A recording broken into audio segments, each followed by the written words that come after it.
SSLC exam 3ಯಲ್ಲಿ pass ಆಗಬೇಕಾದ್ರೆ ಕೆಲವೊಂದಿಷ್ಟು ಪ್ರಾಮುಖ್ಯತೆಯನ್ನು ನಾವು ಹೇಳುವ ಅಂಶಗಳ ಕಡೆ ಗಮನವನ್ನು ನೀಡಬೇಕಾಗುತ್ತೆ.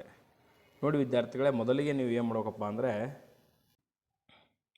ಮಿನಿಮಮ್ ಆಗಿ ಪಾಸಿಂಗ್ ಮಾರ್ಕ್ಸ್ ಅಷ್ಟು ಬರಲೇಬೇಕು. ನಿಮ್ಮ ಒಂದು ಎಕ್ಸಾಮಿನೇಷನ್ನು ಆಗಸ್ಟ್ 2ರಿಂದ ಪ್ರಾರಂಭವಾಗುತ್ತಲ್ಲ. ಉದಾಹರಣೆಗೆ ಆಗಸ್ಟ್ 2ಕ್ಕೆ ಕನ್ನಡ ಇದೆ. ನೀವು ಕನ್ನಡ ಪಾಸ್ ಆಗಬೇಕಾದ್ರೆ 100ಕ್ಕೆ ಕನಿಷ್ಠ 35 ಅಂಕನ್ನು ತೆಗೆದುಕೊಳ್ಬೇಕು. ನೀವು 35 ಅಂಕ ತೆಗೆದುಕೊಳ್ಬೇಕಂದ್ರೆ ಮಿನಿಮಮ್ ಒಂದು 40 ಅಂಕ ಆದರೂ ನೀವು ಬಿಡಿಸಲೇಬೇಕು ಎಕ್ಸಾಮಲ್ಲಿ. ಅಂದರೆ ನೀವು ಏನೂ ಬರದೆ ಖಾಲಿ ಬಿಟ್ಟು ಬಂದರೆ ಅವರು ಪಾಸ್ ಅಂತೂ ಮಾಡೋದೇ ಇಲ್ಲ. ನೀವು ಹೋಗಿ ಎಕ್ಸಾಮ್ ಕುಂತು ಕೇವಲ ಸಹಿ ಮಾಡಿ ಬಂದರೆ ನೀವು ಪಾಸ್ ಆಗೋಕ್ಕೆ ಸಾಧ್ಯನೇ ಇಲ್ಲ. ನೀವು ಮಿನಿಮಮ್ ಆಗಿ ಈ ಉದಾಹರಣೆಗೆ ಇಲ್ಲಿ ವಿಜ್ಞಾನ ತಗೊಳ್ಳಿ. ನೀವು ವಿಜ್ಞಾನ ಸಬ್ಜೆಕ್ಟಲ್ಲಿ 28 ತೊಗೊಳ್ಬೇಕು 80ಕ್ಕೆ. 28 ಅಂದರೆ ಮಿನಿಮಮ್ 30 ಮಾರ್ಕ್ಸ್ ಆದರೂ ಅಟೆಂಡ್ ಮಾಡಿ. ಇನ್ನೊಂದು ಪ್ರಮುಖವಾಗಿ ನೀವು ನಿಮಗೆ ಕೊಟ್ಟಿರ್ತಕ್ಕಂಥ ಆನ್ಸರ್ ಶೀಟ್ಗಳಲ್ಲಿ ಆನ್ಸರನ್ನು ಬರೀಬೇಕಾಗುತ್ತೆ. ಖಾಲಿ ಬಿಟ್ಟು ಬರಬೇಡಿ. ಅದು ತಪ್ಪಾಗಿದ್ದರೂ ಪರವಾಗಿಲ್ಲ.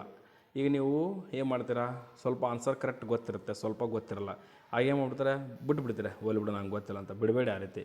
ನಿಮಗೆ ಎಷ್ಟು ಗೊತ್ತಿರುತ್ತೋ ಅಷ್ಟನ್ನೇ ನೀಟಾಗಿ ಬರೀರಿ.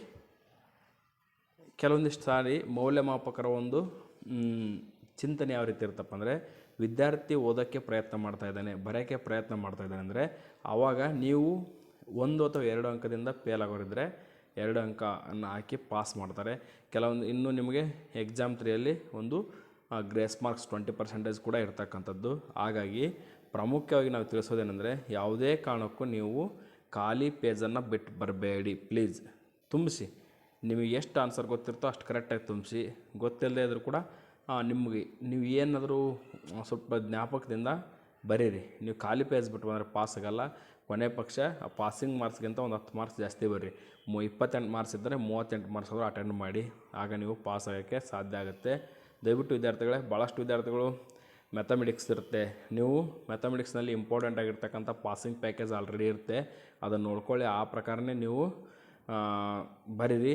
ಇಂಗ್ಲೀಷ್ ಆಯಿತು, ಸಮಾಜ ವಿಜ್ಞಾನ ಆಯಿತು, ಎಲ್ಲ ಸಬ್ಜೆಕ್ಟ್ಗಳು ಕೂಡ ನೀವು ಈಸಿಯಾಗಿ ಪಾಸ್ ಆಗ್ಬೋದು. ಆದರೆ ಮಿನಿಮಮ್ ಪಾಸಿಂಗ್ ಮಾರ್ಕ್ಸ್ಗಿಂತ ಒಂದು 10 ಮಾರ್ಕ್ಸ್ ಜಾಸ್ತಿ ಬರೆದ್ರೆ ನೀವು ಪಾಸ್ ಆಗ್ತಿರ್ತೀವಿ. ದಯವಿಟ್ಟು ಖಾಲಿ ಪೇಜ್ ಬಿಡಬೇಡಿ. ಯಾಕಂದರೆ ಎಕ್ಸಾಮ್ 3ಯಲ್ಲಿ ಮೌಲ್ಯಮಾಪಕರು ಕೂಡ ಇರಲಿ, ವಿದ್ಯಾರ್ಥಿಗಳು ಒಂದು ಮುಂದಿನ ಭವಿಷ್ಯಕ್ಕಾಗಲಿ ಹೋಗಲಿ ಅಂತ. ಅವರು ಯಾರೇ ಇರಲಿ, ಮೌಲ್ಯಮಾಪಕರು ನಿಮ್ಮ ಜೀವನ ಹಾಳು ಮಾಡುವ ಉದ್ದೇಶ ಇರಲ್ಲ. ಈ 1-2 ಮಾರ್ಕ್ಸಲ್ಲಿ ಆದರೆ ಪಾಸ್ ಮಾಡಿಬಿಡ್ತಾರೆ. ಬಟ್ ನೀವು ಖಾಲಿ ಪೇಜ್ ಬಿಟ್ಟು ನಮಗೆ 28 ಅಂಕ ಕೂಡ ಅಂದರೆ ಕೊಡಲ್ಲ. ಅದಕ್ಕಾಗಿ ಎಲ್ಲರೂ ಕೂಡ ಚೆನ್ನಾಗಿ ಬರೀರಿ.